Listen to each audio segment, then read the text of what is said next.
Hi, everyone. I'm Anne, I'm Alex. and we're here for Science Update with Anne and Alex. We've got a ton of great feedback from people. They are really enjoying the updates that we're giving, so we're going to try to keep giving them. Our goal is to provide information to people so they can figure out how to move forward with their science and do what they can in this really complicated climate. So I'm going to start off with some bad news. So according to an article in npr.org, 16,000 grants are affected by the freeze, and this corresponds to about $1.5 billion in funding. This is now coming from a number of sources. We're way behind funding at the same time last year, and people really need these grants in order to do the research in their labs. So that news is really frustrating, really difficult to hear. However, there's some good news, which is that on Wednesday, NIH said that the NIH could begin sending notices to the Federal Register to advertise scientific review meetings. Remember, this is super important because, as we understand it, you can't have a scientific review meeting unless it was posted to the Federal Register. So, in some sense, this signifies progress. In other good news, some sections do appear to be resuming. But there's a little bit of a disconnect because not much has changed on the register. So, Alex, do you want to talk about that? I know you have some personal experience with a study section.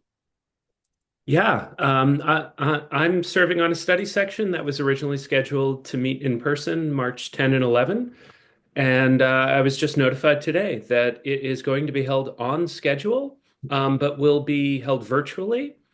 And I could not find it in the Federal Register, and still, as of midday today, hadn't seen any NIH updates to the register since that January 21 end date that we've talked about before.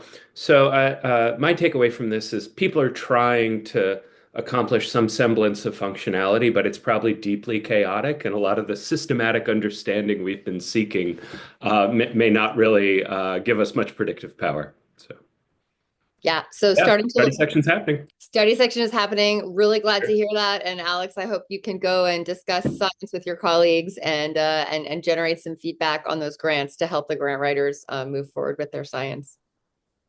We have one other piece of good news today, which is that there's going to be a Stand Up for Science march on March 7th. So that's Friday, March 7th. And I believe this started out as what was going to be a local event only in Washington, D.C. But since it was created, it has spread so that it is in cities all over the country. There's going to be Stand Up for Science marches in Chicago, in San Francisco, in Topeka, Kansas, Frankfort, Kentucky, Indianapolis, you name it.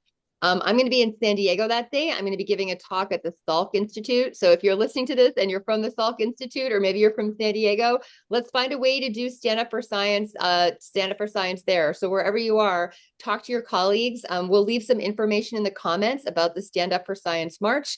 And if you're interested, you can participate, and let's let folks know that we care about science, we care about science funding, and that we need this research money to make the discoveries that are needed for curing diseases. Alex, anything you want to add to that?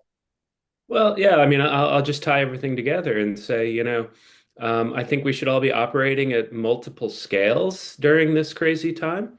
So, we're focused here in these videos on just trying to help people figure out how to keep stuff moving forward so that they don't basically freeze and shut themselves down, or lose opportunities as functionality comes back. But obviously, big things have to happen too, and so this is a promising development, and I hope that we have more info about more sorts of things at large scales to distribute. Yeah, we have a very long way to go before this is repaired, but we're not going to give up. We're going to keep fighting and keep sharing information so that people can make the best decisions that they can about their science. And if you like our content, you can subscribe to our channel or follow us. We're in a bunch of places, and please feel free to use the comments. Tell us what you're wondering about. Tell us what you're interested in, and tell us what you think. We'd be happy to try to answer any questions or share information that you might have that we don't have. Yeah, feel free to shoot me an email if you've got a great news article or some inside info. All right, thanks everyone.